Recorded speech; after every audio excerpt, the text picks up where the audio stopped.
Pessoal, olha só que entendimento maravilhoso que me veio nesse momento, e eu quero deixar ele aqui registrado no canal Nova Aliança. Eu tenho certeza que você que está inscrito aqui tem acompanhado as mensagens, tem visto como, né, essas mensagens elas se encaixam de maneira perfeita uma na outra, e essa não será diferente. Eu estava aqui, né, no meu relacionamento íntimo com o Pai em espírito aqui, e tentando entender a questão da vinda do Messias, né, à Terra. Claro que já tenho algumas mensagens onde eu falo sobre isso, mas o entendimento ele vai se apurando cada vez mais, né? Isso é maravilhoso. E me veio algo tremendo no entendimento que eu quero compartilhar agora aqui, deixar registrado. Gente, o início de tudo, aonde tudo começou, né, o início da humanidade, nós temos referências, inclusive bíblicas, né? A Bíblia não tem toda a história, mas temos alguns detalhes que nos faz entender que o Criador do Universo se comunicava com o homem de forma linda e maravilhosa. Chega a dizer no livro de Gênesis que era uma comunicação diária com o ser humano. Só que nós sabemos que esse ser humano, por mais que se comunicava com o Pai 24 horas, vamos dizer, no momento que ele estivesse ali acordado, né, fisicamente falando, ele estava se comunicando com o Pai. Por mais que ele tinha esse contato, ele era carnal. Ele era carnal e ele tinha nele os frutos da carne. Esses frutos da carne o afastou do Criador do Universo. Já comentei em algumas mensagens que no livro de Tiago, no capítulo 1, Tiago fala que a cobiça dá luz ao pecado. Então podemos dizer que a cobiça é o principal fruto que desencadeia os demais. Isso é fantástico de se entender. Porque se o que dá luz ao pecado é a cobiça, então esse possivelmente pode ser o fruto, né, que foi oferecido a Eva.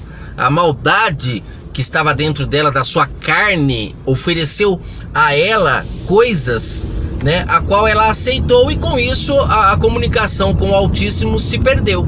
Então podemos dizer que esse fruto que o sistema vem e fala que é uma maçã, aquela coisa toda para tirar do entendimento do povo a verdade, na verdade eu não digo nem que é para tirar o entendimento. Na verdade eu digo que o povo não renova o entendimento. Quando se fala que é uma maçã, possivelmente na velha aliança se escreveu dessa forma porque o povo precisou tanto ver para crer, ao ponto de ter que materializar tudo o que se falava, porque eles não conseguiam entender espiritualmente. Nós sabemos que o povo da velha aliança, está escrito que era um povo que não tinha fé. Eles precisavam ver para crer. Então, dessa forma, por que não escrever, né, uma maçã, que ela comeu uma maçã? Só que quando você renova o entendimento, você começa a entender que ali eram simbologias, né? Podemos dizer hoje, com base nessa passagem de Tiago, que pode ser a cobiça, que induziu o ser humano a se afastar do Pai e gerar depois outros frutos da carne, como idolatria. Aí se gerou a avareza, se gerou diversos tipos de frutos que Paulo até relata, muitos deles no livro de Gálatas, no capítulo 5. Só que o que eu acho interessante foi o que me veio ao entendimento. Talvez você esteja pensando, mas o que tem a ver isso com o Messias? Olha que interessante o que eu vou falar, pessoal. Vai fechar o entendimento de forma maravilhosa. O Pai não deixa dúvidas quando buscamos a Ele em espírito.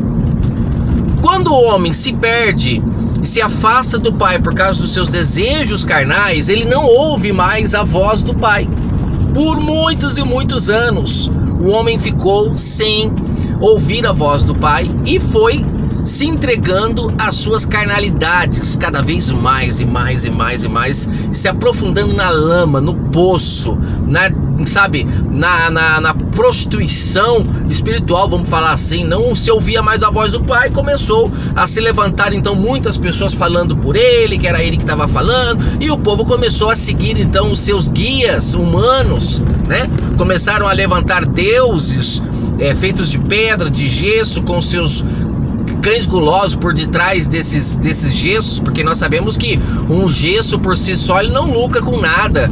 Todo o dinheiro que é arrecadado por intermédio de imagens, alguém está lucrando, e sempre é o homem. Então o homem, com a sua maldade, criou, né, essas coisas e começou a lucrar ser o pai da fé, né? Por mais que eles mesmos não tinham fé, porque precisavam ver para crer. Mas no sentido de pai da fé, no sentido de ladrões da fé. Melhor dizendo, pai da fé não, ladrões. O pai da fé, ele veio a existir muitos anos depois, quando o pai então encontra Abraão. Gente, é tão perfeito, é tão perfeito. Se você entender o raciocínio que eu estou tentando passar, você vai se deslumbrar. Vai lambuzar realmente os beiços. Porque olha, o pai, depois de tanto tempo sem poder se comunicar com o ser humano, ele encontra então Abraão, gente. Ele encontra Abraão. Abraão é encontrado. Abraão não era judeu ainda. Abraão não era... Vamos dizer que Abraão era um gentil, porque fazia parte do mundo. Não existia ainda um povo de Israel separado. Não existia nada quando ele foi chamado. Ele foi o único ali no meio daquela multidão que estava em trevas a ouvir a voz do Altíssimo. E quando ele começa a ouvir a voz do pai dentro dele, ele fica admirado, encantado, né? Eu posso imaginar que ele foi chamado de louco pelos seus amigos, né? Inclusive aquela passagem que fala que o pai pediu para ele se afastar de sua parentela, que muitos líderes religiosos distorcem isso de uma forma incrível, falando que é para as pessoas se afastar das pessoas negativas, que é para as pessoas se afastarem de quem não pensa positivo. Isso é uma blasfêmia. O pai pediu para Abraão se afastar dos seus parentes porque os seus parentes não buscavam ele internamente. Os seus parentes buscavam o pai de forma externa. Se você procurar no YouTube, tem até vídeos que mostram, com base em escritas sobre a história de Abraão, que mostra que os seus parentes eram idólatras, buscavam o pai de forma exterior, eram prostitutos. E o pai manda ele se afastar porque tinha uma obra para ele, tinha algo para fazer através dele. O que o pai queria através de Abraão? Era falar com o seu povo novamente, era poder se comunicar com o seu povo de novo. Mas o pai sabia que não conseguia se nascer muitos Abraães, porque a maioria das pessoas já nasciam. Quando nasciam inocentemente, vinha aquele sistema e dava a paulada na cabeça, sabe? Já trazia o povo para a imundícia do engano, do pecado, da blasfêmia de buscar o pai de forma externa, e dificilmente se encontrava um que conseguia vencer esse mal. O pai então, através de Abraão, ele faz uma promessa a ele, que dele nasceriam muitos filhos, chamados de filhos da promessa, pessoas que voltariam a ouvir a voz dele, como Abraão o foi. Pessoas que seriam chamadas de filhos de Abraão, porque Abraão foi chamado de o pai da fé, ou seja, o primeiro a ouvir a voz do Espírito Santo no meio de uma terra morta e entrega a blasfêmias e tantas coisas que o pai sempre abominou. Então, através de Abraão, o pai quer trazer os seus filhos gerados do Espírito. Mas como? Como o pai faria isso? O pai precisava então gerar um povo na terra, mas um povo nascido de forma terrena, que aí sim deu origem ao povo de Israel terreno. Um povo que não ouvia a voz do Espírito. Eles precisaram ter guias para levá-los de lá para cá e de cá para lá, porque eles não ouviam a voz do Espírito. Então o pai derramava o seu Espírito Santo por medida, como diz João no livro de João, acho que no capítulo 2, 3. Esses homens, esses sacerdotes, todas essas pessoas que na velha aliança foram ungidos, tinham o Espírito do pai por medida. O pai não revelava a eles a sua verdade plena. Inclusive na parábola dos 10 talentos isso fica claro. 10 talentos não, na parábola dos talentos, né? Na parábola dos talentos, porque lá fala que o pai deu conforme a capacidade de cada um o seu talento. E ali, quando fala de talento, se refere à riqueza, se refere ao Espírito Santo dele. E aqueles homens tinham que fazer o quê? Investir o talento, cuidar do povo. Eles tinham que investir o seu talento. Significava justamente isso, significava as pessoas aplicarem e aprender cada vez mais do Espírito do Pai para poder passar a verdade do Pai ao povo e o povo não se perder. Mas sabemos que esses homens enterraram os seus talentos na sua grande maioria, como diz na parábola. Ali é o pai prestando conta com aqueles homens, que aí eu vou chegar onde eu estou querendo chegar. É o pai falando para eles: vocês não cumpriram o que vocês me prometeram. Vocês iriam levar o meu povo à verdade, mas vocês preferiram se enriquecer, como ele diz na parábola do rico e do Lázaro, e meu povo está sofrendo por culpa de vocês. Ali é o pai, quando fala Messias, é o pai naquele vaso, naquele homem, falando com o povo. Não é uma terceira pessoa como o sistema ensina. Não, é o próprio Pai. E ali o Pai está prestando conta com eles. Mas vamos voltar lá no início, quando o Pai então separa o povo de Israel, nascidos da carne, da descendência carnal de Abraão, que precisavam de guias porque estavam cegos também. Só que no meio desse povo todo, o Pai levantou outros homens que no livro de Hebreus chamam de pai da fé também ali, como se fosse, né? Não o pai, que Abraão foi o pai, mas eu estou querendo dizer que homens também que buscavam o Pai pela fé, como Moisés, como tantos outros, que ali no livro de Hebreus 11 está escrito. Conforme esses homens foram nascendo, o Pai foi dando uma porção do seu Espírito para eles guiar o povo de Israel. E com isso o Pai queria, através das suas leis, limpar o entendimento do povo da carnalidade que eles aprenderam no Egito, no meio do povo que enganava e se deixavam ser enganados.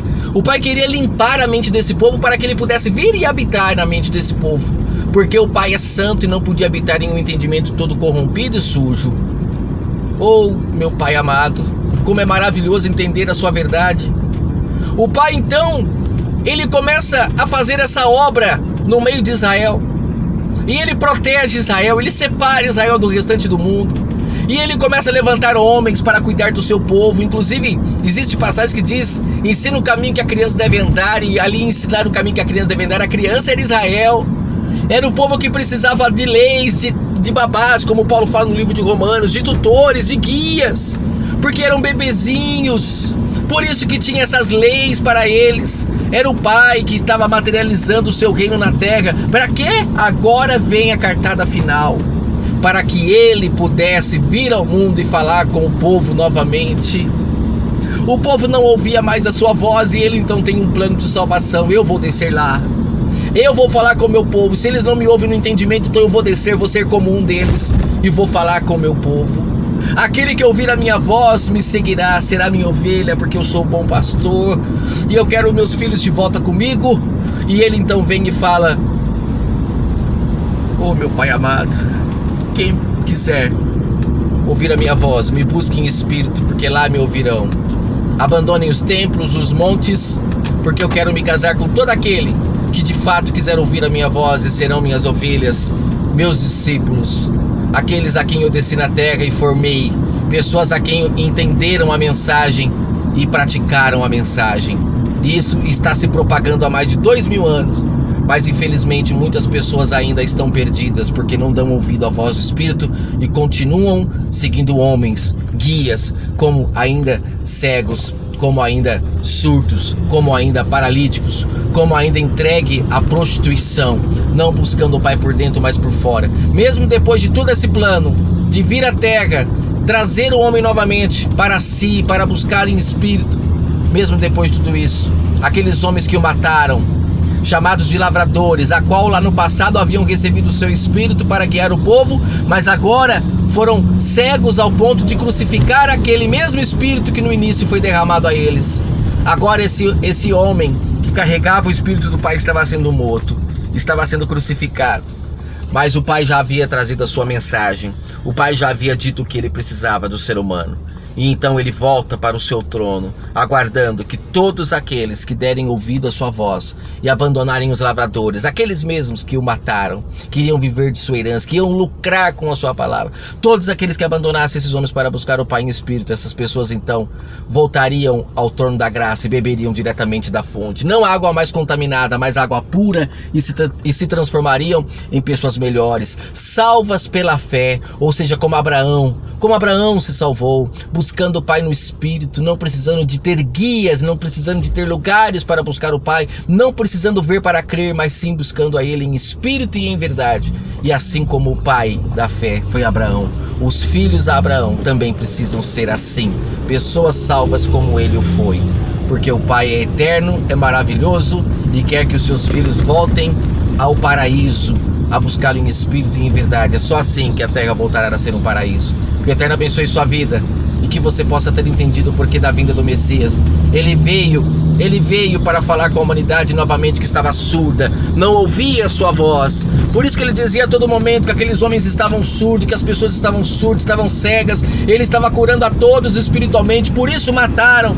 Porque esses homens que são os mercenários, que são os mercadores da fé, quando uma pessoa nasce do Espírito, eles perdem os poderes deles. Eles não conseguem mais fazer ovelhas deles, discípulos deles, porque as pessoas agora acordam e vão ser discípulos do Criador do Universo, aquele que desde o início queria manter os seus filhos cuidados, queria manter os seus filhos protegidos, mas infelizmente as pessoas penderam para a carne. Mas o Pai te chama hoje para que você possa buscar em espírito novamente, ser guiado pelo seu espírito, uma pessoa de fé, de fato, que não precisa de homens, que não precisa de guias, porque acordou, porque ressuscitou, porque abriu seus olhos. E quem é guiado pelo Espírito Santo não precisa de mestres, tutores e rabis, como disse o Messias em Mateus 23, porque agora o Espírito do Altíssimo a guia. Que o Eterno abençoe sua vida grandemente.